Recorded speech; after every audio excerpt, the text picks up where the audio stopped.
Hey y'all, it's Ashley Bookishram and we are here for Vlogmas Day 2. Day 2. We've made it 2 days strong. 2 days. I mean, we still have 23 more days to go, but we're here. So as you can see from the title of this video, we are talking about having a holly jolly Christmas. So this theme for today is going to be about books that make me happy, because I thought holly, jolly, I mean jolly definitely being the equivalent of being happy. So I have 10 books here that make me happy. Are they particularly happy books? Not always, but they do bring a certain amount of joy to my life. So as we did with yesterday's video, let's talk a little bit about the song Holly Jolly Christmas. So if you didn't know, Holly Jolly Christmas was performed by Burl Ives. It was released in 1962, and the song was featured in the 1964 Wrekin' Bass Christmas special, Rudolph the Red-Nosed Reindeer.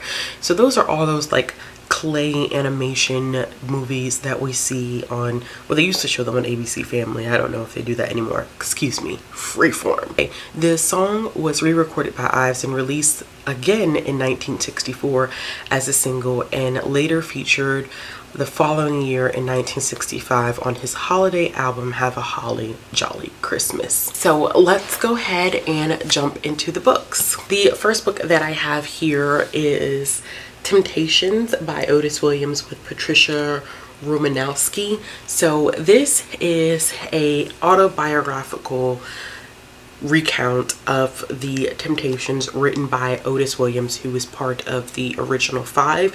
So if you didn't know, there have been a lot of additions to the Temptations outside of the original 5. So the original 5 was made up of Otis, Blue, Eddie, Paul, and David. So this is about the original 5 and how they got started, and they are one of my favorite groups of all time. I love the Temptation movie, you know, Ain't Nobody Coming to See You, Otis. That, like, I also love that movie, but this is an account of their life, and there's a lot of debate about how Otis remembers things, because there's no one there really to check him, because he's the only of the original 5 that's actually still alive.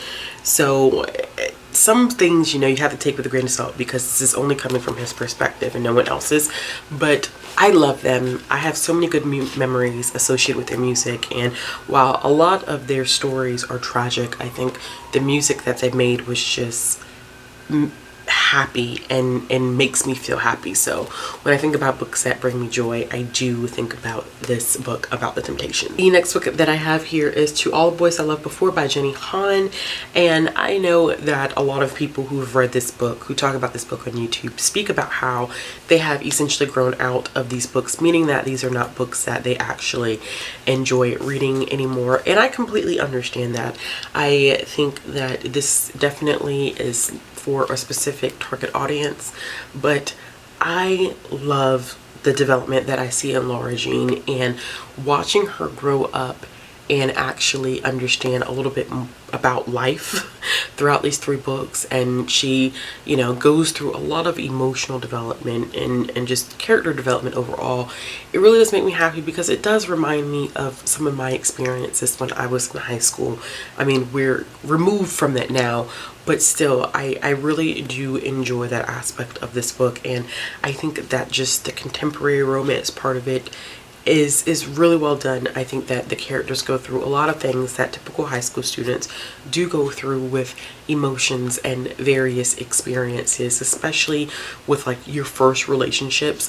So this kind of just gives me butterflies, and I need to do a reread of it, because I think my actual remembering of the story is too closely tied to the Netflix adaptations and not the actual source material. The next one that I have here is Front Desk by Kelly Yang, and I am a sucker for Kelly Yang. I have read most of everything that she's published. I think she's only published 3 things, and I've read 2 of her middle grade books, and I'm currently reading, or I should have already finished, her YA book, since I'm pre-filming, so I don't know if I would have finished it or not. But I love this book. It brings me so much joy because of the representation and the conversations that they have. And they're not always easy conversations, but it makes me happy to know that kids who grow up now and kids who are in my daughter's generation have books like this. Even though, for instance, like my daughter is Black, this doesn't speak to the Black experience completely. It's important for her to see other experiences of other people because it builds a sense of empathy. And I love that she's gonna have access to stuff like this. It warms my heart. It makes me happy to know that books like this exist for younger kids. And Kelly Yang just does everything so tactfully with so much care and so much love and so much compassion.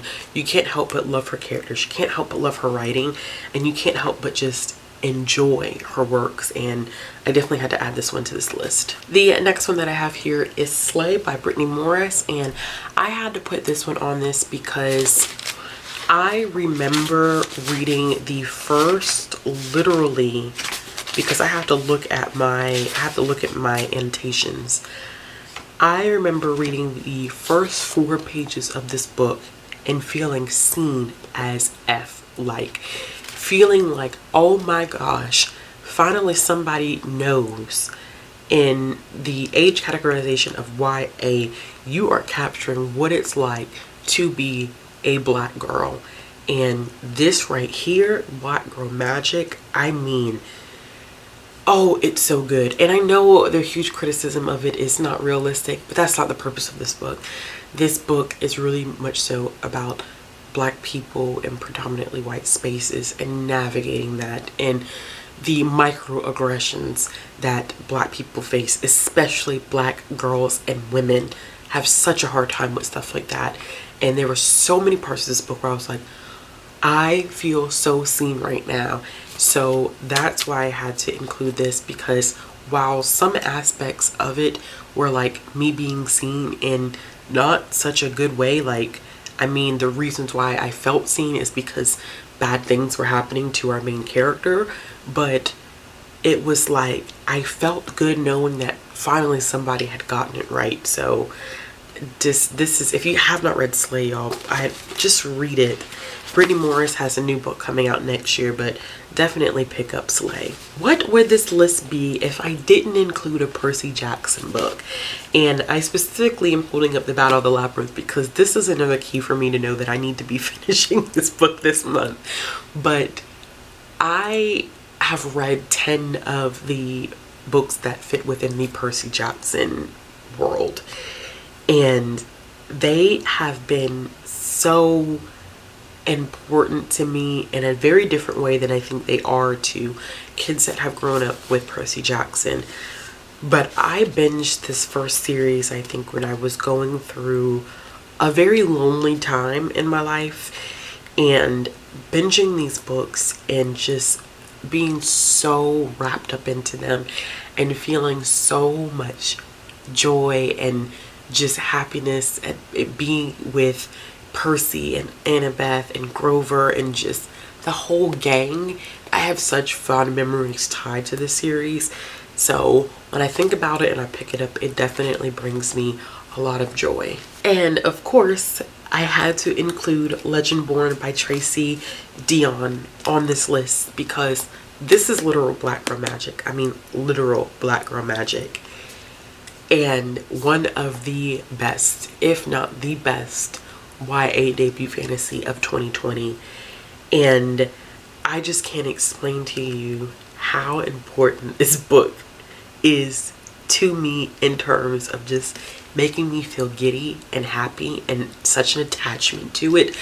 I think that Bree was beautifully done as a character, and watching Bree make her journey through this entire book was one of the most rewarding experiences that I've ever had reading a book. And getting to those last few chapters where everything is revealed was like, oh my gosh, I felt such an emotional attachment to everything, and it was just a powerful reading experience. Definitely one that makes me happy, definitely one that I need to reread, and definitely one where I need to get the second book in my hands like now. Next up, I have The Diviners by Libba Bray. And this is a spooky book. And I don't know if it really is joy that I feel, or just straight like giddiness at how brilliantly this was done and how much respect I have for Libba Bray, especially because of the diversity of her cast of characters and the commentary that she makes about the state of our world within these books and how important these books are in paranormal fantasy-esque type of situation here.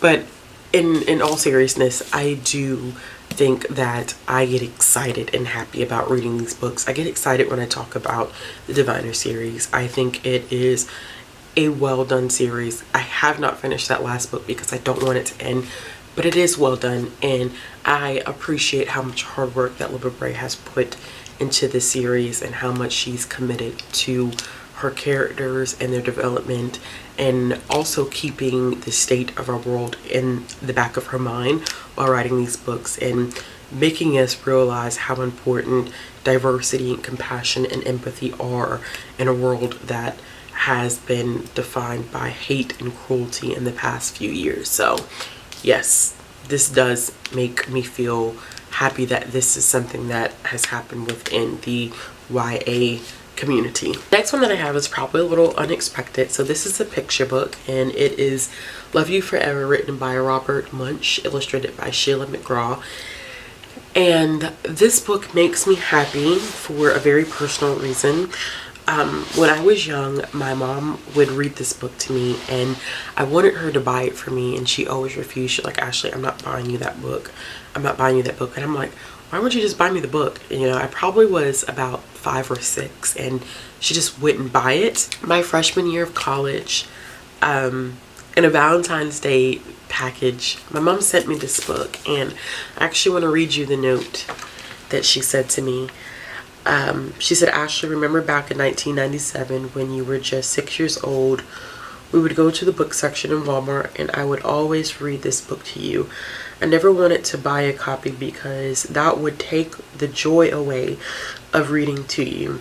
Well, you are a bit too old now, so when you read this book, just remember, I will love you forever. Love, Mom.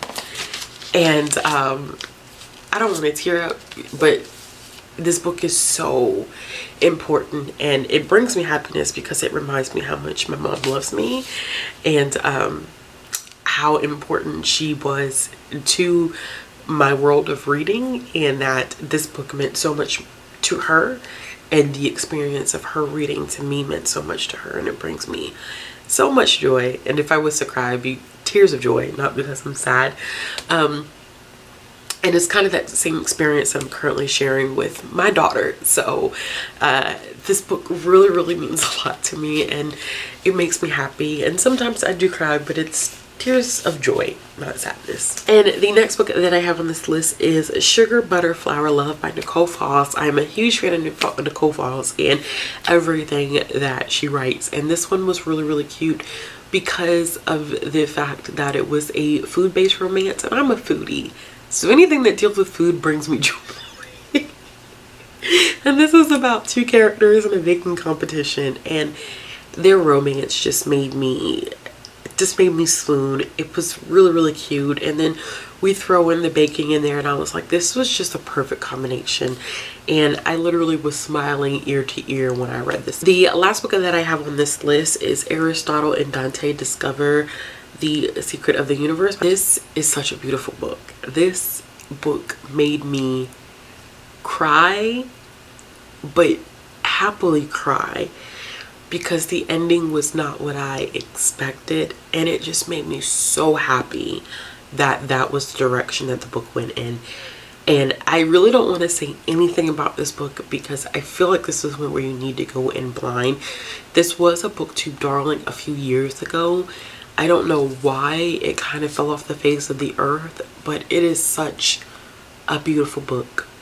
It is done so well, and it was just great. It was just so great, y'all. and to this day it makes me happy, and I definitely need to reread it. Alright y'all, so that is it. Those are 10 books that make me feel jolly and happy. If you like this video, give it a thumbs up. If you want to see more content from me, click the subscribe button. If you're looking for ways to support my channel, the links will be down in the description box. If you're looking for ways to follow me on social media, those links will be down in the description box as well. As always, I hope you all have a wonderful day, and I'm not gonna say, like I said yesterday, that I'll be back with another video soon. I'll be back with another video tomorrow. Gosh, the camera went out of focus.